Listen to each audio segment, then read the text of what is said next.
சாமானியர்களுக்கு வணக்கம். ஒரு ஒரே வார்த்தையில ஸ்டாலின சொல்லணும், ஒரே வார்த்தையில யோகிய சொல்லணும்னா என்ன சொல்லுவீங்க? ஸ்டாலின் அவர்களை ஒரே வார்த்தையில சொல்லணும்னா, டக்குன்னு ஒரு வார்த்தை தோணும். சொல்ல வேணாம்னு போயிடும்.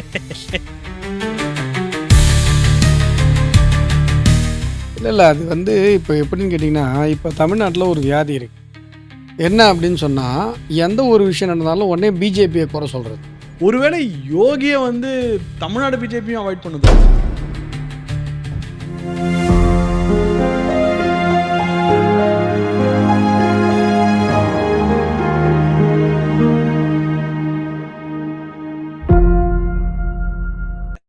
அத்வானினா பயம்னாங்க. அப்புறம் வாஜ்பாய்னா பயம்னாங்க. அத்வானிக்கு வாஜ்பாய் பெட்டர்னாங்க. வாஜ்பாய்க்கு அப்புறம் மோடி வந்ததுக்கப்புறம் வாஜ்பாய் பெட்டர், மோடி டெரர்னாங்க. இப்போ என்ன பண்றாங்க? யோ நம்ம யோகின்லாம் சொல்ல வேணாம். யோ அப்படின்னு சொல்ல ஆரம்பிச்சாலே நடுங்க ஆரம்பிச்சுடுறாங்க இந்த திராவிட கூட்டம். என்ன காரணம்? மோடிக்கு பின் யோகி அப்படின்னு சொல்லி இந்த திராவிட கும்பலே நம்ப ஆரம்பிச்சிடுச்சா? ஏன்னா, யோகியை பற்றி ஒரு சினிமா வருகிறது. அந்த சினிமா வரும்போது, அந்த சினிமாவோட போஸ்டருக்கு இங்க தமிழ்நாடு முழுக்க நெறைய இடத்துல கருப்பு பெயிண்ட் அடிச்சிருக்காங்க. இவங்க பேசுற கருத்துரிமை என்னாச்சு? இந்த மாரி பல கேள்வியுடன் இன்றைய நிகழ்ச்சியில் அஸ்வத்தாமனுடன் இணைகிறோம். அண்ணா வணக்கம். வணக்கம். வணக்கம் வைக்க முடியாத அளவுக்கு இருக்குதுப்பா மைக்கு. அதாண்ணா தமிழ்நாட்டோட சூழ்நிலை. தமிழ்நாட்டுல சினிமாவும் ரிலீஸ் பண்ண முடியல. நாங்க பாருங்க திராவிடன் கல்ச்சர ஃபாலோ பண்ண உங்க கைய இறுக்கிட்டோம் பாருங்க. யோகிய சப்ரஸ் பண்ணணும்னு நெனைக்கிறாங்களா? திராவிட கும்பல். எப்படி முடியும்? சினிமா வந்தா விடமாட்டேன்றாங்களே. அதாவது என்ன விஷயம்னா, உட்லாண்ட்ஸ் தியேட்டர்ல இருந்த பேனர். அதுல கருப்பு மை கொஞ்சம் ஊத்துறாங்க. அது கூட பார்த்தீங்கன்னா, ஹூடிலாம் போட்டுட்டு, உருவமே தெரியாம வந்து அவ்வளோதான். இந்த கோழைத்தனமான ஒரு தாக்குதல். வழக்கம் போல தமிழக காவல்துறை எந்த தப்புக்கும் நடவடிக்கை எடுக்காது. இந்த தப்புக்கும் நடவடிக்கை எடுக்கல. யோகி ஆதித்யநாத் அவர்களை அந்த பெயரை கேட்டாலே நீங்க சொன்ன மாதிரி, அந்நிய நாட்டு சித்தாந்தவாதிகளுக்கு, தேச விரோத சக்திகளுக்கு ஒரு மிகப்பெரிய பயம் ஏற்படுகிறது. அது ரொம்ப இயல்பான ஒரு விஷயம். ஏன் அப்படின்னா, அவருடைய அந்த கொள்கை பிடிப்பு, நேர்மை. ஏன்னா, இப்ப இந்த மாரியான நேர்மையான அரசியல்வாதிகள்லாம் தமிழகத்தில இருந்தாங்க ஒரு காலத்துல. இப்போ யோகி ஆதித்யநாத் அவர்களுடைய தங்கை, ஒரு சாதாரண ரோடு ஓரத்தில இன்றைக்கும் ஒரு ரொட்டி கடை வச்சு தான் வாழ்ந்துட்டு இருக்காங்க. அவங்களுடைய குடும்பங்கள் எல்லாமே அவங்க இவரு சிஎம் ஆவறதுக்கு முன்னாடி என்ன சூழ்நிலையில இருந்தாங்களோ, பொருளாதார அடிப்படையில, இன்னும் அதே சூழ்நிலையில தான இருக்காங்க. நேர்மை, அவருடைய நேர்மை, தேச விரோத சக்திகளுக்கு எதிராக அவருடைய அந்த ஸ்திரத்தன்மை, ஸ்திரமான நடவடிக்கை, இதெல்லாம் பார்க்கும்போது தேச விரோத சக்திகளுக்கு ஒரு அடிவயிறு கலங்குது. அப்ப நேச்சுரலா இங்க இருக்கிறவங்களுக்கும் கலங்கும்ல. இங்க இருக்கிற அந்நிய நாட்டு சித்தாந்தவாதிகளான திராவிடம், இந்த மாரி ஆளுங்களுக்கும் கலங்கும் தானே. அதனால அது இயல்பா நடக்குது. சார் ஒரு பேசிக்கான கேள்வி. காஷ்மீர் ஃபைல்ஸ்க்கு எல்லாம் ஒண்ணா வந்தீங்க. ரைட். தேசியவாதி படம் என்ன வந்தாலும் எல்லாரும் ஒண்ணே கட்சியா. பட் இந்த படத்துக்கு அப்படிப்பட்ட இம்பார்ட்டன்ஸ் தமிழக பாஜகவே தரலையே. எனக்கு தெரிஞ்சு நீங்க ஒருத்தர் தான் இதற்கு நீங்க பயங்கரமா குரல் குடுத்தீங்க. சாந்தனு குப்தா குடுத்தாருன்னு நெனைக்கிறேன் 2 பேரு. அப்புறம் நம்ம கிரண், பிடிபி கிரண் அத ரொம்ப விக்ரஸா எடுத்துட்டு போனாங்க. நான் பார்த்தேன். ஸோ ஒருவேளை யோகிய தமிழ்நாடு பிஜேபியும் அவாய்ட் பண்ணுதோ? இல்ல. அது இப்ப எப்படின்னு கேட்டீங்கன்னா, இப்ப தமிழ்நாட்டுல ஒரு வியாதி இருக்கு. என்ன அப்படின்னு சொன்னா, எந்த ஒரு விஷயம் நடந்தாலும் உடனே பிஜேபிய குறை சொல்றது. இது இப்போ கொஞ்ச நாளா பரவிட்டு இருக்கு. அஸ்வத்தாமன் குரல் குடுத்துட்டா, பிஜேபி குரல் குடுத்ததா தான் அர்த்தம். I am official a person for BJP. நான் சொல்ற வார்த்தை பிஜேபியோட வார்த்தை. நான் சொல்ட்டேன்னா, பிஜேபி சொல்லுதுன்னு தான் அர்த்தம். அப்புறம் சார் நீங்க சொன்னீங்களே பிஜேபி சொல்லலையா? அப்படின்ற கொஸ்டினுக்கே அவசியம் இல்ல. 1 2வது இப்போ கொஞ்ச நாளா இந்த மாரி ஒரு வியாதி இருக்குன்னு சொன்னேன்ல. இப்ப இந்த 40,000 கோடி இன்வெஸ்ட்மென்ட்ன்னு சொன்னாங்கல்ல. 40,000 கோடி இன்வெஸ்ட்மென்ட்ன்னு ஸ்டாலின் சொன்னாரு பாருங்க. எங்க தூத்துக்குடி துறைமுகத்துல. ஆமா. Sir investment வாங்கிட்டோம்னாங்க. இன்வெஸ்ட்மென்ட் யார் குடுத்தான்னு சொல்லவே இல்ல. இன்வெஸ்ட்மென்ட் குடுத்தது சென்ட்ரல் கவர்ன்மென்ட். ஆமா. இப்போ அத தமிழக பாஜக சொல்லுது. இந்த மாரி எங்களுடைய மாநில தலைவர் நயினார் நாகேந்திரன் அவர்களே கூட அறிக்கை குடுக்குறாரு. இந்த மாரி 40,000 குடுத்தது சென்ட்ரல் கவர்ன்மென்ட் தாங்க. நீங்க 40,000 கோடி இன்வெஸ்ட்மென்ட் வாங்கிட்டோம்னு சொல்றீங்க. குடுத்தத பத்தி சொல்லணுமா வேணாமா? உடனே சமூக வலைதளங்கள்ல வந்து, "இல்ல அதுக்குள்ள திமுக இத எல்லா இடத்துலயும் பரப்பிடுச்சு. நீங்க வந்து இந்த 40,000 கோடி மத்திய அரசாங்கம் தான் குடுத்ததுன்னு நீங்க சொல்றதுக்குள்ள, திமுக எல்லா இடத்துலயும் பரப்பிடுச்சு. அப்ப நம்ம வந்து ஃபெயிலியர் ஆயிட்டோம்." நான் என்ன சொல்றேன், திமுக எல்லா இடத்துலயும் பரப்பிச்சு இல்லையா? அத எடுத்து கொண்டு போய் சொல்ல வேண்டிய பணி நம்ம எல்லாருக்கும் தானே இருக்கு. எல்லாருக்கும் தானே இருக்கு. அத ஒரு குறையாவே சொல்லிட்டே இருந்தா, இப்ப எது சொன்னாலும் குறையாவே. எந்த ஒரு விஷயம் வந்தாலும், "இல்ல இது 2 நாளைக்கு முன்னாடி சொல்லியிருக்கணும். இத 4 நாளைக்கு முன்னாடி சொல்லியிருக்கணும். இத வந்து 10 நாளைக்கு முன்னாடி இது வந்து விஷயம் இல்ல. இப்ப என்னன்னா, நாம எல்லாருமே ஒரு கொள்கைய நோக்கி தான் போயிட்டுருக்கோம். அந்த அடிப்படைய கொஞ்சம் சிலர் மறந்துர்றோம். நம்ம எல்லாருமே ஒரு சித்தாந்தத்துக்காக, ஒரு தேசத்துக்காக, ஒரு தேசியவாத கொள்கைக்காக தான் இதுக்குள்ள நம்ம டைம குடுத்துட்டுருக்கோம். நம்ம எல்லோரும் ஏதோ ஒரு விஷயத்த இழந்துட்டு இருக்கோம். நான் என்ன சொல்லுவேன்னா, இப்ப எங்கள மாரி ஃபுல் டைமா கட்சியில, கட்சி பணிகள்ல, அரசியல்ல இருக்கவங்க, நாங்க ஒரு விஷயத்த இழக்கிறோம் அப்படின்னு சொன்னா, சாதாரணமா அந்த சோசியல் மீடியாவுல இருக்கவங்க, அவங்க ஒரு ஒரு இம்பாக்ட்ஃபுல் விஷயத்த குடுக்குறாங்கன்னு சொல்லுவேன். இப்போ 10 டூ 5 ஜாப்ல இருக்கவங்க, ஒரு 2 ஹவர்ஸ் டெய்லி சோசியல் மீடியாவுல குடுக்குறாங்க அப்படின்னு சொன்னா, அந்த 2 ஹவர்ஸ் அப்படிங்கிறது ஒரு கோல்டன் டைம் ஃபார் தெம். அவங்க ஃபேமிலி டைமு, அவங்களுடைய வொர்க் டைமு, அவங்களுடைய புரொடக்டிவ் டைம் எல்லாத்தையும் விட்டு குடுத்துட்டு தான் இந்த டைம் இதில இன்வெஸ்ட் பண்றாங்க. ஏன் பண்றாங்க? ம அதாவது அதிகமா 24 மணி நேரம் குடுக்குறவங்கலருந்து 2 மணி நேரம் குடுக்குறவங்க வரைக்கும் ஏன் குடுக்குறோம்? இப்ப நீங்க எதுக்கு இந்த சேனல் நடத்திட்டு இருக்கீங்க? கரெக்ட். எல்லாத்துக்கும் என்னன்னா, ஒரு காசு இருக்கு. என்ன காசு? National cause. ஒரு தேசிய கொள்கை இங்க வளரணும் அப்படிங்கிறது தான் நம்மளுடைய நோக்கம். ஆனா, இப்ப எப்படி இருக்குன்னா, தேசியவாதத்தெல்லாம் பிஜேபி பார்த்துக்கும். பிஜேபிய குறை சொல்ற வேலைய மட்டும் நாங்க பார்த்துப்போம். அப்படின்னு சொல்லி, தேசியவாதத்தால உந்தப்பட்டு வந்தவங்களே சிலர் வந்து அப்படி பேசுறத நான் பார்க்குறேன். அது ரொம்ப வருத்தமான போக்கா இருக்கு. என்னன்னா, அத பார்த்து இன்னும் 10 பேர் பேசுவாங்க. சார் நம்ம வந்து இப்போ சுதந்திர போராட்டம் நடந்தது. ஒவ்வொரு இயக்கமும் சுதந்திர போராட்டத்துக்குள்ள இறங்குச்சு. எந்த இயக்கமும் இந்த இயக்கத்த பார்த்து குறை சொல்லிட்டுலாம் உட்கார்ந்தில்ல. அவங்கவங்களுடைய வேலைய ஒரு இண்டிவிஜுவல் கூட அவங்களுடைய வேலைய செஞ்சா மட்டும் தான், ஒரு சித்தாந்த ரீதியான ஒரு மாற்றம் பிறக்கும். நாம யாருக்கோ வேலை செய்யல. நம்ம எல்லாருமே ஒரு ஐடியாலஜிக்கு தான் நம்மளுடைய கான்ட்ரிபியூஷன குடுத்துட்டுருக்கோம். இந்த தாட் ப்ராசஸ் வேணும். நீ கேட்ட கேள்விக்கும் இதுக்கும் சம்மந்தம் இல்லன்னு நீ நெனைக்கலாம். ஆனா இத இப்ப நான் சொல்லணும். இல்ல, நெறைய இல்ல. பேருக்கு சில விஷயங்கள் இல்ல சொல்ல சொல்ல எனக்கு வேண்டியது இருக்கு. டைரக்ட்டா புரிஞ்சுது. புரிஞ்சுச்சா? எனக்கு ரொம்ப டைரக்ட்டா புரிஞ்சுது. ஏன்னா எதுக்காக சொல்றேன்னா, நம்ம வந்துட்டு மிஸ்ஸிங் த மீனிங். எனக்கு சில நேரங்கள்ல ரொம்ப வருத்தமா இருக்கு. அதேபோல எல்லா விஷயத்தையும் எல்லாரும் வந்து எல்லார போலயும் பேசிறவும் முடியாது. ஒவ்வொருத்தருக்கும் ஒரு ஒரு ரெஸ்ட்ரிக்ஷன்ஸ் இருக்கு. நீங்க மனசுல நினைக்கிறது எல்லாத்தையும் பேசுறீங்கன்றதுக்காக, ஒரு இன்ஸ்டிடியூஷன்ஸ்குள்ள இருக்கிறவங்களும் நீங்க நினைக்கிற மாரிலாம் எழுதி குடுத்த மாரிலாம் பேச முடியாது. அவங்கவங்களுக்கு ஒரு அண்டர்ஸ்டாண்டிங் இருக்கு. அவங்கவங்களுக்கு ஒரு ரெஸ்ட்ரிக்ஷன்ஸ் இருக்கு. இப்ப என்ன விஷயம்னா, உங்க கான்ட்ரிபியூஷன நீங்க பண்ணுங்க. ஒருத்தருடைய கான்ட்ரிபியூஷன் அவங்களால என்ன பண்ண முடியுமோ அவங்க பண்ணட்டும். அவங்கவங்கள அவங்கவங்க வேலைய செய்ய விடுங்க. நீங்க நினைக்கிற மாரி வேலை செய்யணும்னா, நீங்க தான் வந்து வேலை செய்யணும். ஆனா அப்படி வரமாட்டேன்றாங்க. அதான் பிரச்சனை. இல்ல வேலை செய்ய கூப்பிட்டா அத வரமாட்டேன். நான் குறை சொல்ல மாட்டேன். அத நான் குறை சொல்ல மாட்டேன். நான் என்ன சொல்றேன், இப்போ முழு நேரமாக அரசியல் பணிகள்ல ஈடுபடக்கூடிய அளவிற்கு, என்னுடைய சூழ்நிலைய நானும் நெறைய தியாகங்களின் அடிப்படையில தான் வரேன். ஆனா, எனக்கு ஏதோ இறைவன் அருள் அந்த மாரியான ஒரு சிச்சுவேஷன் எனக்கு அமைஞ்சிருக்கு. இப்போ ஃபார் இன்ஸ்டன்ஸ் நான் அட்வொகேட்டா இல்லாம, எங்க அண்ணன் சாஃப்ட்வேர் இன்ஜினியர். எங்க அண்ணன மாரி ஒரு சாஃப்ட்வேர் இன்ஜினியரா இருந்தா, நான் அரசியலுக்கு முழு நேரமா வந்திருக்க முடியாது. ஆனா, ஒரு சாஃப்ட்வேர் இன்ஜினியரா இருந்து, ஒருத்தர் 1 மணி நேரம் டைம் குடுக்குறாரு சோசியல் மீடியாலனா, அது பாராட்ட வேண்டிய விஷயம் தானே! எந்த ஒரு கான்ட்ரிபியூஷனுமே பாராட்ட வேண்டிய ஒரு விஷயம் தான் சொல்றேன். Every contribution counts. எல்லாமே அக்னாலட்ஜ் பண்ணப்படணுன்றேன். அத அக்னாலட்ஜ் பண்ணணும்னு நெனைக்கிற ஆள் நான்.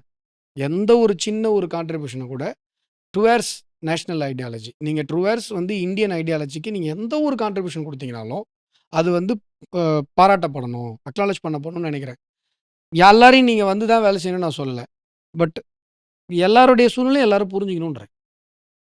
Point hmm. Taken sir. ஆ சார் இந்த ஜெனரலா இந்த திராவிடன் ஐடியாலஜில இருக்கிறவங்க என்ன பண்ணாங்க, நான் முதல்லயே அத இன்ட்ரோடக்ஷன்ல தான் சொன்னேன். வாஜ்பாய் வந்தோனே அத்வானி பெட்டர்னாங்க. மோடி வந்தோனே வாஜ்பாய் பெட்டர்னாங்க. இப்போ வந்து யோகின்ற பேர போட்டாலே பிரச்சனைன்றாங்க. ஏன் இந்த பெட்டர், பெட்டர், பெட்டர்ன்னு யூஸ் பண்ணிக்கிட்டே இருக்காங்க? ஒரு லீடர் வரும்போதும்.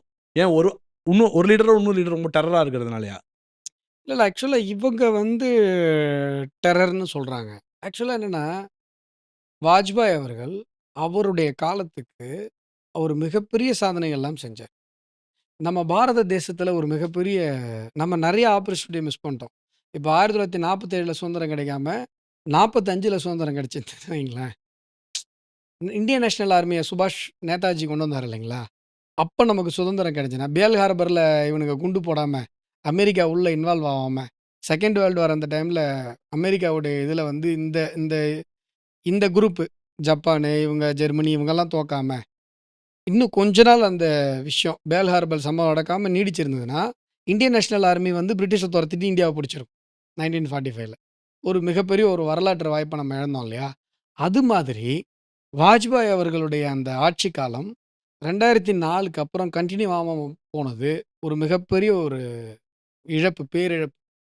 4லேருந்து 14 வரைக்கும் என்ன பண்ணிட்டாங்கன்னா, சார், ஆனா பொலிட்டிக்கல் பிளண்டர் பண்ணது நீங்க தானே சார். ஈஸியா ஜெயிக்க வேண்டிய எலக்ஷன் ஆச்சு சார் நீங்க. ஜெ ஜெயிச்சிட்டோம். கொஞ்சம் இருந்தா கூட அதான் சொல்றேன். அவ்வளோதான். நீங்க பண்ண சின்ன சின்ன பொலிட்டிக்கல் பிளண்டர் தானே இல்ல சார். பிளண்டர்னா எப்படி சொல்றது? ரொம்பவும் அ கான்செப்சுவலா இருந்துட்டாங்க.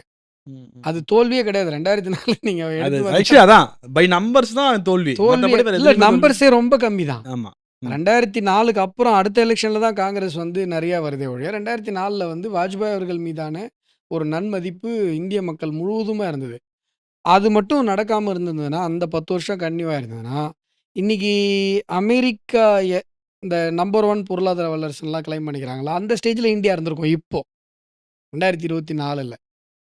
எதுக்காக சொல்றேன்னா, எல்லா லீடர்ஸுமே வாஜ்பாய், நரேந்திர மோடி, யோகி ஆதித்யநாத் இவர்கள் எல்லோருமே ஒரு சித்தாந்தத்தினால் உருவாக்கப்பட்ட தலைவர்கள். அ அணுகுண்டு சோதனை நடத்தினாரா இல்லையா நம்ம ஆளு? இப்பயாவது 50% டாரிஃப் போட்டாங்க. மறுபடியும் இப்போ வந்துட்டானுங்க வழிக்குன்னு வைங்க. அப்போ பொருளாதார தடையே விதிச்சாங்க வாஜ்பாய் பீரியட்ல. ஞாபகம் இருக்கா? கரெக்ட். பொருளாதார தடையவே ஜஸ்ட் லைக் தட் ஹேண்டில் பண்ணாரு. இன்றைக்கு நரேந்திர மோடி அவர்கள் எந்த பால் போட்டாலும் கோல் போடுற மாரி எல்லாத்தையுமே பாசிட்டிவா பயன்படுத்திக்கிறார். எந்த ஒரு விஷயம் நடந்தாலும் அத பாசிட்டிவ் ஆக்கிக்கிறார். நீங்க வந்து அமெரிக்கா 50% டாரிஃப் போட்டான். இப்ப அவனே அத கால் ஆஃப் பண்ணி கால்ல விடுற நிலைமைக்கு வரான். இது ஒரு பக்கம் வச்சுக்கோங்க அந்த பக்கம். அந்த சைடு கேப்ல மோடி என்ன பண்ணாரு கவனிச்சீங்களா? சைனாவுக்கு போய் ஷாங்காய் ஒத்துழைப்பு மாநாட்டுக்கு போயிட்டு, ரஷ்யாவுக்கும் நமக்கும் இருக்கிற நெருக்கம் வேற. அங்க போயிட்டு என்ன பண்ணிட்டாருன்னா, சைனாவ கூப்பிட்டு எந்த அளவுக்கு எக்ஸ்போர்ட்டோ எந்த அளவுக்கு இம்போர்ட்டோ அந்த அளவுக்கு எக்ஸ்போர்ட்ன்றாரு. சைனாவிலருந்து எந்த அளவுக்கு இறக்குமதி ஆகுதோ, அந்த அளவுக்கு நீங்க எக்ஸ்போர்ட் பண்ணணும். அப்படிங்கிற ஒரு அ உடன்படிக்கைக்குள்ள கொண்டு வராரு. அப்படி உடன்படிக்கைக்குள்ள வரும்போது என்ன ஆகும்? இந்த 50% டாரிஃப்ல நமக்கு ஏற்படுற நஷ்டத்த விட 100 மடங்கு, 200 மடங்கு லாபம் நமக்கு ஏற்படும். இப்ப ஆனா 50% டாரிஃப்ல இருந்தும் அவன் கால் ஆஃப்க்கு வந்துட்டான். இந்த பக்கம் சைனாவுடைய நம்ம வந்து ஏற்பட்ட நெருக்கத்தின் காரணமா, அவன் எந்த அளவுக்கு இறக்குமதி பண்றானோ, அந்த அளவுக்கு நம்ம வந்து ஏற்றுமதி பண்ண போறோம். இந்த பாசிட்டிவிட்டி நடந்துருச்சு. இப்போ யோகி ஆதித்யநாத் என்ன பண்ணார் அப்படின்னா, உத்தரப்பிரதேசம் மாதிரியான ஒரு மாநிலத்தை முன்னேற்றுவது என்பது அவ்வளவு சுலபம் கிடையாது. ஏன்னா உத்தரப்பிரதேசத்தில என்னுடைய நண்பர் கூட டெல்லியில ஒரு தடவ சொன்னாரு. சார் உத்தரப்பிரதேசத்தில எனக்கு ஒரு வீடு இருந்தது சார். அந்த வீட வந்து வச்சுக்கிறது எனக்கு அவ்வளோ கஷ்டமா இருந்தது. அந்த வீட்டுக்கு போய் ஒரு 2 நாள் தங்க முடியாது. குண்டாஸ் ப்ராப்ளம், ரவுடீஸ் ப்ராப்ளமு, எப்ப வந்து வீட்ட எவன் ஆக்கிரமிப்பான்னு தெரியாது. அதுக்காகவே நான் பயந்துட்டு அந்த வீட்ட வித்துட்டேன். உத்தரப்பிரதேச மாநிலத்தில இருந்த ஒரு வீட வித்துட்டேன். இப்படி சொன்னாரு. இப்படித்தான் அங்க சூழ்நிலை இருந்தது. உத்தரப்பிரதேசம் பகுதியெல்லாம் முன்னாடி வந்து பார்த்தீங்கன்னா, 10த் எக்ஸாமினேஷன்ல அந்த பிட்டு போடுற ஃபோட்டோலாம் வரும். பீகாரு, யூபி பார்டர் இங்கெல்லாம் வரும். இதெல்லாம் இருந்தது. இப்ப நீங்க பார்த்தீங்கன்னா, பெரிய டிரான்ஸ்ஃபார்மேஷன். நான் அதான் சொல்லுவேன். நீங்க 10 ரேங்க் எடுக்கிற பையன 5 ரேங்க் எடுக்க வைக்கிறது பெரிய விஷயம் இல்ல. ஃபெயில் ஆற பையன முதல் ரேங்க் எடுக்க வைக்கிறது தான் கஷ்டம். வருஷம் பூரா ஃபெயிலா போற பையன் 2ண்ட் ரேங்க் எடுக்குறான்னா, அது பெரிய விஷயம். என்னோட படிப்ப கேட்கிற மாரியே எனக்கு ஒரு ஃபீலிங். இல்ல உண்மையிலே உத்தரப்பிரதேசத்தோட டிரான்ஸ்ஃபார்மேஷன் வந்து மிகப்பெரிய டிரான்ஸ்ஃபார்மேஷன். நான் ஏதாவது பேசினா உடனே அத உத்தரப்பிரதேசத்தில ஏதாவது ஒரு நெகட்டிவிட்டி வீடியோ இருந்ததுன்னா, அத எடுத்துட்டு வந்து போட்டு, அஸ்வத்தாமா இங்க வந்து பாருன்னு ட்விட்டர்ல போடுவானுங்க. அவனுங்களுக்கு ஒரு விஷயம் புரியல. தமிழகம் வரலாற்று ரீதியாகவே இது பிசினஸ் ஹப் இது. இன்னைக்கு நேத்து கிடையாது. நீங்க வந்து திராவிடம் 1967ல வந்தது அதெல்லாம் இல்ல. வரலாற்றில இருந்தே இது வந்து வியாபார பூமி. நீங்க நாட்டுக்கோட்டை செட்டியாருங்க இருக்காங்கல்ல. World first business community. Poompuhar. நீங்க சிலப்பதிகாரம். கோவலன் கண்ணகி. கோவலன் கண்ணகி கல்யாணம் எப்படி நடந்தது? அதுக்கப்புறம் தனி குடித்தனம் வைக்கிறாங்க. அந்த வீடு எப்படி இருந்தது? அந்த பிசினஸ் எப்படி இருந்தது? பூம்புகார்ல வந்து அந்த அ க க க கடல் வாணிபங்கள் எப்படி இருந்தது? பட்டினப்பாலையில எப்படி சொல்லுது? வைகை ஆற்று நாகரிகத்தில. இப்ப நீங்க இந்த கீழடிலாம் சொல்றோம்ல. எப்படி கீழடியில வந்து வெளிநாடுகளுடைய அந்த நவரத்தின கற்கள்லாம் கிடைக்குது. வெளிநாடு காயின்கள்லாம் எப்படி கிடைக்குது? இது வந்து நம்முடைய பூமி, நம்முடைய என்ன சொல்றது? நம்மளுடைய பழமை அடிப்படையிலயும் சரி, நம்முடைய அந்த ஜியாலஜிக்கல் இம்பார்ட்டன்ஸ்லயும் சரி, நம்ம வந்து காலாகாலமா பிசினஸ் கம்யூனிட்டி இருக்கிற ஒரு ஒரு ட்ரேட் ஹெரிடேஜ் இருந்த பிளேஸ். மிகப்பெரிய ஹெரிடேஜ் இருந்த பிளேஸு. அதேபோல இன்னைக்குமே வண்ணாரப்பேட்டை பிசினஸ் ஹப் தான். வெள்ளக்காரம்பீரிலே பிசினஸ் ஹப் தான். கோயம்புத்தூர் பிசினஸ் ஹப் தான். காஞ்சிபுரம் சில்க் ஹப் தான். திருபுவனம் ஹல்ப். இது எதுவுமே வந்து it is not as if created by Dravidian politics or something. So that வந்து உங்களுக்கு இங்க வந்து ரொம்ப நாளா பிசினஸ் இருந்துகிட்டே இருந்த ஒரு பூமி. பட் உத்தரப்பிரதேசத்துல வேலை வாய்ப்பு இல்லாம எல்லாம் வந்து வெளில வந்து நம்ம ஊர்ல வேலை செஞ்சுட்டு இருந்த ஒரு பகுதி. இன்னைக்கு நீங்க பாருங்க, உத்தரப்பிரதேசத்திலிருந்து வேலை வாய்ப்புக்காக இடம்பெயர்வே கிட்டத்தட்ட 0. 23 கோடி பேர் இருக்கிற ஒரு ஊர்ல, இன்டர்னலா அங்கேயே வேலை கிடைக்குது. 23 கோடி பேர்னா எத்தனை ஆஸ்திரேலியா? எத்தனை யுகே? எத்தனை இலங்கை? அது ஒரு ஸ்டேட்டா நீங்க பார்க்க முடியாது. அதனால தான் வேர்ல்டு ஹெல்த் ஆர்கனைசேஷன் என்ன பண்ணான்னா, இந்த கோவிட் தடுப்பூசி இருக்கு இல்லைங்களா? இந்த கோவிட் தடுப்பூசிய உத்தரப்பிரதேச மாநிலம் மேனேஜ் பண்ணதுக்காக அவன் அப்ரிஷியேட் பண்ணி அவார்ட் பண்ணான். ஒரு கடைசி ஒரு கிராமம், ஒரு கிராமத்தில ஒரு ரிமோட் வில்லேஜ்ல, ரிமோட் ஏரியாவுல ஒரு தனியா ஒரு வீடு இருந்ததுன்னா, அந்த வீட்டுக்கு கொண்டு போய் தடுப்பூசிய போய் சேர்க்குறாங்க. இதுதான் யோகிஜி அவர்கள் செய்து கொண்டிருக்கிற சாதனை. லாஸ்ட் இயர் அந்த சம்மிட் நடந்தது. இன்வெஸ்ட்மென்ட் எவ்வளோ வந்திருக்கும்னு நினைக்கிறீங்க? ஒரு தெரியல. தோராயமா. இப்ப நம்ம ஊர்ல கதை விடுறாங்கல்ல. சார் இப்ப நான் வந்து 40,000 கோடி வந்து தூத்துக்குடி ஹார்பருக்கு வந்து நரேந்திர மோடி அவர்கள் குடுத்தா 40,000 கோடி நாங்க வாங்கிட்டோம் தெரியுமா? அப்படின்னு டிஆர்பி சொல்றாருல்ல. யாருப்பா குடுத்தா? மோடி தான் குடுத்தாரு. அத சொல்ல மாட்டாங்க. இப்போ இப்போ வெளிநாட்டு பயணம் போயிட்டு வந்தாரு ஸ்டாலினு. வருஷம் போயிட்டு வராரு. ஆ துபாய்க்கு போயிட்டு வந்தாரு. துபாய் போறாரு. அதாவது இவங்க என்ன சொல்றாங்கன்னா, 5,00,000 கோடி வருது. 1,00,000 கோடி. உங்க பிஎம் போல எங்க முதல்வரும் போவாரு டூர் அப்படின்றாரு. இல்லைங்க. எங்க பிஎம் போன டூர்ல, இன்னைக்கு வந்து ரஷ்யாவுக்கும், உக்ரைனுக்கும் போர் நடக்குது அப்படின்னு சொன்னா, ரஷ்யா கிட்ட போய் ரூப்பீஸ்ல நாங்க கச்சா எண்ணெய் வாங்குறோம். அது எவ்வளோ பெரிய விஷயம் தெரியுமா? நீங்க ரூப்பீஸ்ல கச்சா எண்ணெய் வாங்குனதால தான் இப்ப அமெரிக்கா டிஸ்டர்ப் ஆகுது. அவன் 50% டாரிஃப்ல இருந்து H1B விசா வரைக்கும் ஏன்டா ஷேக் ஆகுறான்னா, அமெரிக்காவுடைய பவர் என்ன? இப்போ ஒவ்வொரு கண்ட்ரிக்கும் ஒரு பவர் இருக்குல்ல. அமெரிக்காவோட பவர் என்ன? இப்ப நம்ம ஊர்ல காசு அடிக்கிறோம், ரூப்பீஸ் அடிக்கிறோம். சைனாவுல ஒரு கரன்சி அடிக்கிறான். துபாய்ல ஒரு கரன்சி அடிக்கிறான். இவன்லாம் என்ன பண்ணுவான்னா, நம்ம எவ்வளோ கரன்சி அடிக்கிறோமோ, அவ்வளோக்கு அவ்வளோ நம்ம ரிசர்வ் பண்ணி வச்சுக்கணும். அப்பதான் நீங்க அந்த பண மதிப்பு கரெக்ட்டா இருக்கும். இல்லனா பணவீக்கம் அதிகமாயிடும். நீங்க இப்ப போய் கம்போடியால போய் ஒரு காஃபி குடிச்சீங்கன்னா எவ்வளோ ஆகுது? ரூ. 40,000 ஆகுதா? அது பணம் மதிப்பில்லாம போயிடும். இப்போ ஆனா அமெரிக்காக்காரனுக்கு எந்த ரிசர்வும் தேவையில்ல.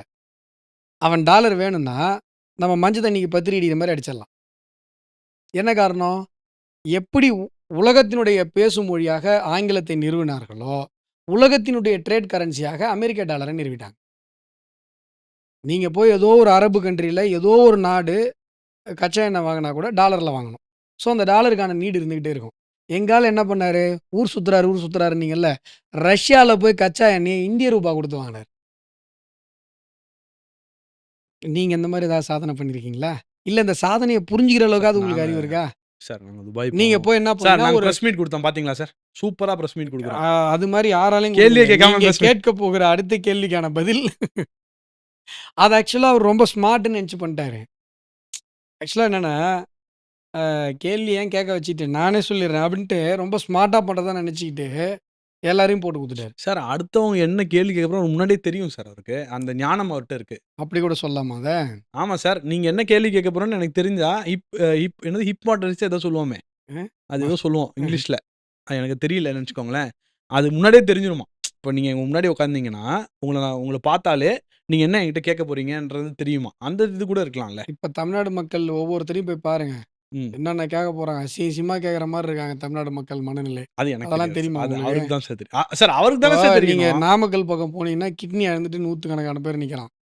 அந்த கிட்னியோட என்கொயரி நடக்கக்கூடாதுன்னு நீங்க போய் இப்ப சுப்ரீம் கோர்ட்ல உட்கார்ந்துருக்கீங்க. இப்ப போய் ஒரு கிட்னி இழந்துட்டு இருக்கவன்ட்ட போய் ஸ்டாலின் அவர்கள் போனாருன்னா, அவன் என்ன கேட்பான்? கிட்னி எங்கன்னு கேட்பான். அது மட்டுமா கேட்பான்? அதெல்லாம் அது உங்களால புரிஞ்சுக்க முடியுமா? மைண்ட் ரீடிங்ல அவன் என்னென்னலாம் கேட்க போறான்னு உங்களால தெரிஞ்சு பதில் சொல்ல முடியுமா? இப்போ அ இந்த சாதனையை செய்திருக்கிறோம். இப்ப நீங்க வாங்க, தமிழ்நாட்டுல ஒவ்வொரு முறையும் போம்போது, சார் நாங்க இத்தனாயிரம் கோடி இன்வெஸ்ட்மென்ட் கொண்டு வந்தோம். இத்தனாயிரம் கோடி இன்வெஸ்ட்மென்ட் பண்ணோம் சொல்றாங்க. ஆனா இன்வெஸ்ட்மென்ட் வரல.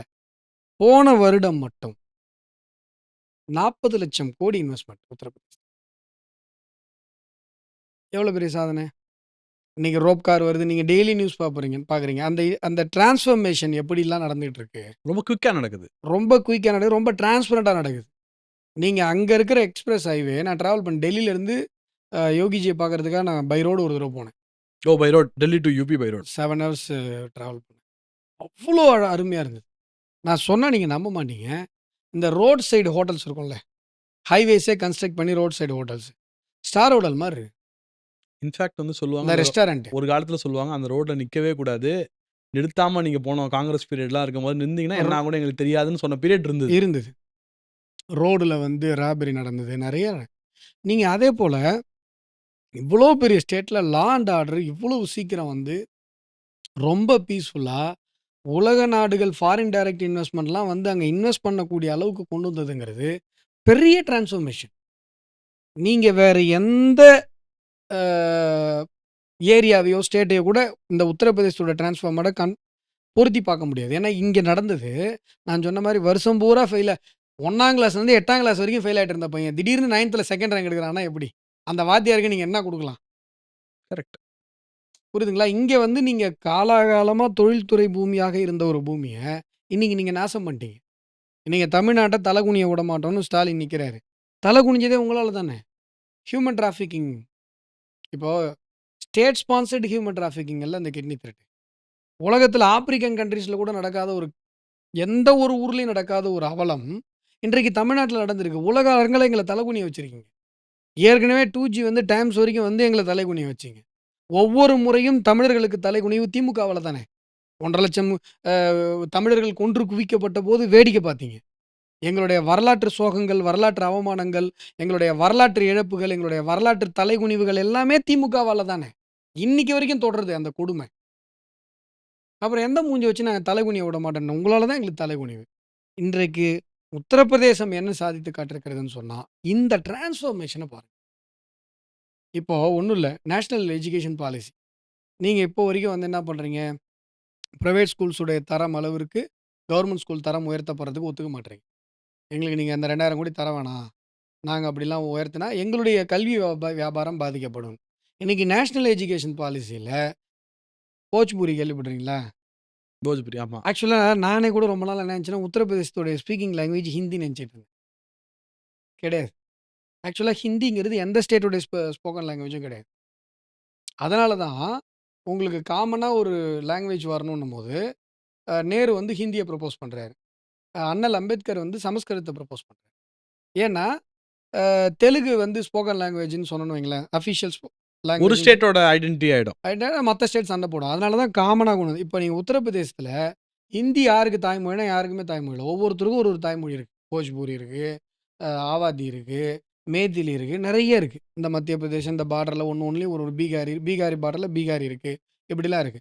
இப்ப என்ன நடந்ததுன்னா, நேஷனல் எஜுகேஷன் பாலிசில இந்த இந்திய மொழிகள்லாம் இருக்குல்ல, இதெல்லாம் வந்து இப்ப 2 லாங்குவேஜ் ஃபார்முலா தமிழ்நாட்ல நாங்க இருமொழி கொள்கையில எவ்வளோ சாதிச்சிருக்கோம் தெரியுமா? ஏப்பா இந்தியா முழுசும் இருமொழி கொள்கை தான்ப்பா தேசிய கல்விக் கொள்கைக்கு முன்னாடி. இருமொழியா, ஒரு மொழியான்றது பிரச்சனை இல்ல. அறிவியல நீ சாதிச்சனா, அறிவியல் ஒழுங்கா படிச்சான்றது தான் பார்க்கணும். இப்ப அப்துல் கலாமு எத்தன லாங்குவேஜ் படிச்சாருன்றத வச்சு அவரு விஞ்ஞானி ஆனாரா? இல்ல விஞ்ஞானத்த ஒழுங்கா படிச்சனால விஞ்ஞானி ஆனாரா? கரெக்ட். இது இப்ப அன்பில் மகேஷ் பொய்யாமொழி பேசுறத பார்த்தா செம காமெடியா இருக்கு. இருமொழியில படிச்சு தான் கலாம் வந்து விஞ்ஞானி ஆனாரு. இந்தியா முழுசுமே இருமொழி கொள்கை தான். இப்பொழுது தான் 3 மொழி வருது. இப்ப இதுக்கு முன்னாடி உத்தரப்பிரதேசத்துல ஹிந்தி இருந்தது, இங்கிலீஷ் இருந்தது. இப்ப தான் போஜ்பூரி டெக்ஸ்ட் புக் பிரிண்ட் ஆகுது. ஆனா தமிழ் ஆப்ஷன் அங்க கொண்டு வந்திருக்காரு யோகி. இங்க பல பள்ளிகள்ல இப்ப நீங்க தமிழ் படிக்க முடியும் உத்தரப்பிரதேசத்துல. ஓகே. ஓகே. இந்த இந்த பண்பாட்டு இது இருக்கு இல்லைங்களா? இப்ப ஒண்ணும் இல்லைங்க. ராமர் கோயில் கட்டுனாங்க. ராமர் கோயில் கட்டுனதுல அங்க இருக்கிற இஸ்லாமிய பெருமக்களுக்கெல்லாம் வருத்தம்னு இங்க இருக்கிறவங்கலாம் பேசிட்டு இருப்பாங்க. நீங்க ஒரு நாள் அங்க போய் பாருங்க. அங்க எவ்வளவு பெரிய பொருளாதார புரட்சி ஏற்பட்டிருக்குது. அங்க இருக்கிற இஸ்லாமியர்கள் எவ்வளவு சந்தோஷமா இருக்காங்க அப்படின்றது உங்களுக்கு தெரியும். நான் வந்து உத்தரப்பிரதேசம் போம்போது, அ யோகி அவர்கள பார்த்துட்டு நான் மார்க்கெட்ல சாதாரணமா போவேன். சாதாரணமா வந்து ஒரு ட்ராக் போட்டு யூ நான் வாக். வாக் போவேன். அங்க இருக்கிற நெறைய பேர்ட்ட நான் வந்து பேசியிருக்கேன். குறிப்பா இஸ்லாமியர்கள். இஸ்லாமியர்களுடைய பெருவாரியான ஆதரவு உத்தரப்பிரதேசத்துல யோகி அவர்களுக்கு இருக்கு. அதேபோல அந்த ரவுடீஸ்லாம் என்கவுண்டர் பண்ணாங்க பாருங்க. அதுல இந்த கம்யூனிட்டி, அந்த கம்யூனிட்டிலாம் கிடையாது. எந்த கம்யூனிட்டில ரவுடி நீ ரவுடியா இருந்தாலும் மக்களுக்கு வந்து விரோதமா இருக்கியா? இதெல்லாம் ரொம்ப எக்ஸ்ட்ரீம். இந்த இந்த இந்த கம்யூனிட்டி ரவுடிய சுட்டா, இந்த கம்யூனிட்டி ஓட்டு போயிடும். இந்த கம்யூனிட்டி நமக்கு ஓட்டு போட்டுட்டு இருக்கு. அப்படிலாம் கிடையாது. அதேபோல பெண்கள் பாதுகாப்பு அப்படின்னு சொன்னா, சார் நீங்கலாம் வந்து கத்துக்கணும் சார். நீங்க வந்து அண்ணா யூனிவர்சிட்டில நடந்த கொடூரம் மாதிரிலாம், அங்க வந்து நீங்க பாருங்க. அது வந்து ஒருதலைபட்சமா கிடையாது. நீங்க இப்ப இஸ்லாமிய பெண்கள் பாதிக்கப்பட்டதுக்கு நீங்க பார்த்திருப்பீங்க வீடியோ. எல்லாருக்கும். நீங்க அங்க போய் ஒரு பொண்ண வந்து உத்தரப்பிரதேசத்துல கிண்டல் பண்ற முடியாது. நீங்க வந்து இப்ப இப்ப இங்க நடக்கிற மாரி நீங்க எவ்வளோ கொடூரங்கள் நடக்குது. ஆணவ கொலைன்னா என்ன சொல்லுவாங்கன்னா, ஒரு செர்டைன் ரூல் பண்ணுவாங்க. ஒரு பொண்ணு வந்து நீ லவ்வ சொல்ற, அந்த பொண்ணு ஒத்துக்கல. அந்த பொண்ண நீ கொலை பண்ற. அந்த பொண்ணு மூஞ்சில ஆசிட் ஊத்துற. இதெல்லாம் ஆணவ கொலை இல்லையா? ஆணவ கொலை தானே இது. ஆணவ கொலை தானே. இந்த கொலைக்கு மட்டும் தான் பேசுவாங்க. இப்ப கவின் மர்டர்ல பேசுனாங்கல்ல, அதே சமயத்துல இங்க திருவள்ளூர் பக்கத்துல ஒரு பொண்ண கொலை பண்ணாங்க தெரியுங்களா? ஆமா. யாரும் யாருமே பேசல. பேச வாயே கூட இல்ல. திறக்கல. அது ஆணவ கொலைனா இது என்ன? இதுவும் ஆணவ கொலை தானே. பெண்கள் மீதான வன்முறை ஏற்றுக்கொள்ளப்பட்ட ஒரு விஷயமாக தமிழகத்துல இருந்து கொண்டிருக்கு. லவ் பண்ணலன்னா நீ வந்து என்ன வேணா பண்ணிடலாம். ம். ஆனா அங்க வந்து பார்த்தீங்கன்னா, நீங்க வந்து போய் ஒரு பொண்ண டார்ச்சர் பண்ற முடியாது. பெண்களுக்கு ஆதரவான பாதுகாப்பு சட்டங்கள் மிக தெளிவான விதத்துல அங்க நடைமுறையில இருக்கு. சட்டம் ஒழுங்கு டிராஸ்டிக் சேஞ்ச். முன்னாடி இருந்த சத்தம் நீங்க சொன்னீங்கல்ல, ரோட்ல போ முடியாதுய்யா, வண்டி நடுவுல நிப்பாட்டுறாதீங்க. இல்ல நான் பார்த்துருக்கேன். இந்த ரோட்ல வந்து போம்போது நீங்க வந்து போக்கூடாது. இந்த மாரி இயற்கை வண்டி உபாதைனா கூட நிப்பாட்டக்கூடாது நீங்க. நீ போயிடுங்க. நேத்துனா அது உங்களுக்கு கொள்ளையர்கள் வருவாங்க, கொள்ளை அடிப்பாங்க, பணத்த புடுங்குவாங்க. இப்படி இருந்த ஒரு ஊர்ல, இன்னைக்கு வேர்ல்டு லெவல்ல டூரிஸ்ட் உள்ள வராங்க. அங்க இருக்கிற அந்த ஸ்பிரிச்சுவல் பிளேஸஸ் எல்லாம் ரொம்ப சுத்தமா இருக்கு. இப்ப நீங்க முன்னாடி இப்ப எங்களுக்கெல்லாம் நான்லாம் முன்னாடிலாம் அவ்வளவா போனதில்ல. எனக்கு அந்த வித்தியாசம் புரியல. முன்னாடி போனவங்கலாம், அவங்களால வார்த்தையில விவரிக்க சார் இந்த இடம்லாம் எப்படி இருந்தது தெரியுமா சார் முன்னாடி அப்படிங்கிறாங்க. இந்த காசி இந்த பகுதிகள்லாம் கண்ணுக்கு எதிரே குரோத்த பார்க்குறாங்க. கிளீன்னு பார்க்குறாங்க. அந்த சுத்தத்த பார்க்குறாங்க. அந்த சுத்தம் வந்து அங்க ரொம்ப ரொம்ப கஷ்டம். நீங்க தமிழ்நாட்ல இங்க எவ்வளோ ஸ்பிரிச்சுவல் பிளேஸ் இருக்கு. பொக்கிஷமான ஒரு பூமி. எல்லா ஊரையும் எப்படி வச்சிருக்காங்கன்னு பாருங்க. திருவண்ணாமலையில கிரிவல பாதை எப்படி இருக்குன்னு பாருங்க. ராமேஸ்வரம் போய் பாருங்க. திருச்செந்தூர் போய் பாருங்க. ஏதாவது ஒரு அவ்வளவு பக்தர்கள்ட்ட இருந்து காசு புடுங்குறாங்க. ஒரு விஷயத்த இவங்களால வந்து சரி செஞ்சு குடுக்க முடியுதா? நீங்க பிரயாக்ராஜ்ல இப்ப இந்த சங்கமம் இது நடந்ததுல்ல. கும்பமேளா, மகா கும்பமேளா நடந்ததுல்ல. 3 கின்னஸ் அவார்டுங்க. அத்தன கோடி மக்களை அந்த ஒரு இடத்துல ஒரு ஸ்டேட் கவர்ன்மென்ட் மேனேஜ் பண்ணியிருக்கு. அந்த டைம்ல நான் அவர போய் சந்திக்கிற பாக்கியம் எனக்கு கிடைச்சது. நீங்க சொன்னா நம்ப மாட்டீங்க. அவரு ரூம்ல டிவிலாம் இருக்காது. நான் போன அன்னைக்கு ஒரு 100 இன்ச் பெரிய ஸ்க்ரீன் இருக்கு. நான் பார்க்குறேன், "என்னடா இவ்ளோ பெரிய ஸ்க்ரீன் இருக்கே!" அப்படின்னு. அதுல வந்து அந்த 115 சிசிடிவியோடைய அந்த ஃபுட்டேஜ் ஓடிட்டு இருக்கு. மாறி, மாறி ஓடிட்டு இருக்கு. எங்க கும்பமேளாவுடைய நிகழ்வுகள் எல்லாமே அந்த சிஎம் சிசிடிவி. ஆஃபீஸ்ல அவரோட ரூம்ல. சிஎம் உட்கார்ந்து பார்த்துட்டு இருக்காரு. மானிட்டர் பண்றாரு. எவ்வளவு கான்ஷியஸ். எவ்வளவு ஒரு ஒரு எச்சரிக்கை உணர்வு. இது வந்து ஒரு டிஜிபியே உட்கார்ந்து பார்க்கணும்னு கூட அவசியம் இல்ல. ஆனா சிஎம் உட்கார்ந்து பார்க்குறாரு. அங்க எந்தெந்த இடத்துல அந்த அளவுக்கு அவரு கவனமாக இருந்ததுனால தான், அவ்வளவு பெரிய ஒரு வரலாற்று சிறப்புமிக்க உலக சாதனை அங்க பிரயாக்ராஜ்ல நடந்தது. எத்தனை கிராமங்கள் நெனைக்கிறீங்க? கிராமம் கிராமமா வருவாங்க. ஒரு கயிறு மாரி போட்டுப்பாங்க. அந்த கயிறு புடிச்சுக்கினே வருவாங்க. ஏன்னா கூட்டத்துல அந்த குரூப் தொலைஞ்சிடக்கூடாதாம். லேடீஸு, பெண்கள், குழந்தைங்க அதாவது அந்த உத்தரப்பிரதேசத்துல ஒரு கிராமம். அந்த கிராமத்திலருந்து மக்கள் எல்லாம் அப்படியே வருவாங்க. நடைப்பயணமா வருவாங்க. அப்படியே பார்த்தீங்கன்னா, அந்த குச்சி மாரி கட்டி ஒரு பொம்மை கட்டி வச்சிருப்பாங்க. ம், ம். அந்த குரூப்ப ஐடென்டிஃபை பண்றதுக்கு. அவ்வளவு அழகாக அந்த விஷயங்கள். அவங்களுக்கு தண்ணி, உணவு. இன்ஃபாக்ட் உணவெல்லாம் அவ்ளோ குவாலிட்டியா இருந்தது சொல்லுவாங்க. இந்த இவ்ளோ குவாலிட்டியான உணவு இருந்ததே கிடையாது இதுக்கு முன்னாடி வரலையும் அப்படின்னு சொல்லியிருக்காங்க. பாத்ரூம் வசதிங்க. அத்தன கோடி பேருக்கு பாத்ரூம் வசதி. நீங்க கொஞ்சம் அந்த பாத்ரூம் வசதியில கோட்ட விட்டீங்கன்னா என்ன ஆகும்? கரெக்ட். அந்த நதி மாசுபட்டுரும். ம். அவ்வளோ பேர் வந்துட்டு போயிருக்காங்க. கரெக்ட். ம். எந்த இடத்துலயும் நீங்க குப்பைய பார்க்க முடியாது. எந்த இடத்துலயும். அவ்வளவு அருமையா மெயின்டெயின் பண்ணாங்க. அதேபோல அந்த அ விஐபிக்குன்னு சொல்லி ஜனங்கள நிக்க வைக்கிறது. ம். விஐபிக்கு தனி ரூட்டே போட்டாரு. யார் வந்தாலும் அது அந்த வந்து வந்துட்டு போயின்னே இருன்ட்டாரு. அது தனி. அது தனி. நாங்கலாம் அதில தான் போனோம். அது தனி. ஆனா, இந்த விஐபியோடைய இந்த ரூட்டுக்கும் வருகையினால் பொதுமக்கள் பாதிக்கப்பட மாட்டாங்க. பாதிக்கப்படவே இல்ல. ஒரு சின்ன போது பாதிப்பு கிடையாது. இது தனி, அது தனி. நீங்க விஐபிஸ்க்கு நீங்க காமன் கிரவுடுக்குள்ள உட்ற முடியாது. It's not practical. ஆனா, எல்லாத்தையுமே அருமையா பண்ணாங்க. நான் அங்க போயி அன்னைக்குலாம் எனக்கு உண்மையிலேயே ஒரு பெரிய பாக்கியம். நான் இவர பார்க்க தான் போனேன். உண்மையிலேயே நான் கும்பமேளாக்கு போல. அவர பார்க்க போனேன். அப்புறம் கும்பமேளா வந்துட்டேன். நீ கும்பமேளா போயிட்டு போன்னு சொல்லி சொன்னாரு. போனேன். ஆக்சுவலா என்னன்னா, அன்னைக்கு தான் பௌர்ணமி. ஏதோ சம்திங். நான் போயிருந்த அன்னைக்கு எக்ஸ்ட்ரா 15 கோடி பேர் வராங்க. ம். ஆனா தே ஆர் பேன். ஏன்னா பௌர்ணமியில குளிக்கிறது அந்த கும்பமேளா ஒரு ரொம்ப ஹிஸ்டாரிக்கல் விசேஷம். விஷயம் அது. ரொம்ப விசேஷம். அன்னைக்கு வந்து நான் ஒரு ஃபாரினர் பார்த்தேன். ஸோ அதுதான் டே. தி டே. அந்த மொத்த கும்பமேளாலயும் வித்தவுட் பிளான். அந்த நான் பௌர்ணமி எனக்கு அன்னைக்கு நான் அமையறது போகணுன்ற தானே அது. திட்டமே இல்ல. அது எனக்கு எனக்கு எப்பயுமே அந்த ஆசீர்வாதம். ஆன்மீகமும், அரசியலும் அமையறது தானே. ஆ ஆமா. எல்லாமே அமையறது தான்.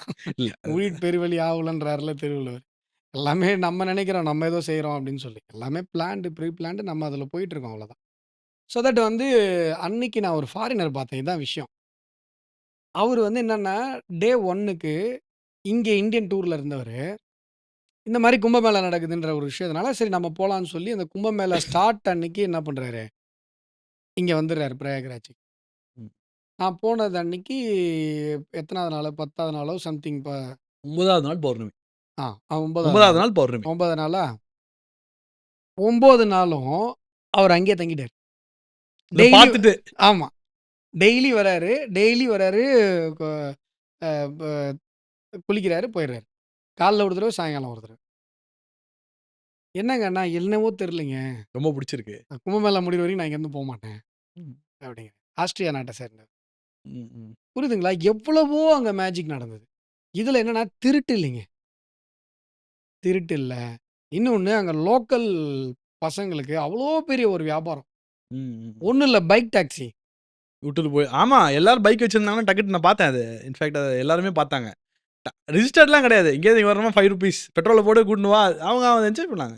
Bike taxi. நல்லா அந்த அங்க லோக்கல் பசங்க நல்லா சம்பாரிச்சாங்க. நல்லா சம்பாரிச்சாங்க. யாருக்கும் எந்த இதுவும் இல்ல. எந்த விதமான லா அண்ட் ஆர்டர் ப்ராப்ளமும் இல்ல. யாரும் வந்து ஒரு இடத்துல போய் பிதுங்கி போய் நிக்கல. எல்லாருக்குமான ஒரு விஷயம் அங்க நடந்தது. கிட்டத்தட்ட இந்தியாவே போயிட்டு வந்துருச்சு.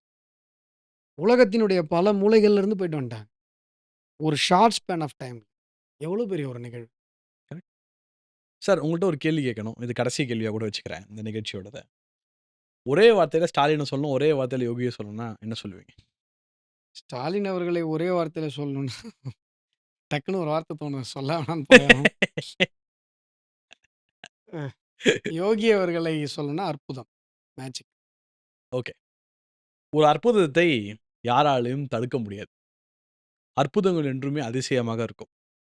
அப்படிப்பட்ட அற்புதமான அதிசய மனிதர் தான் யோகி. நன்றி, வணக்கம்.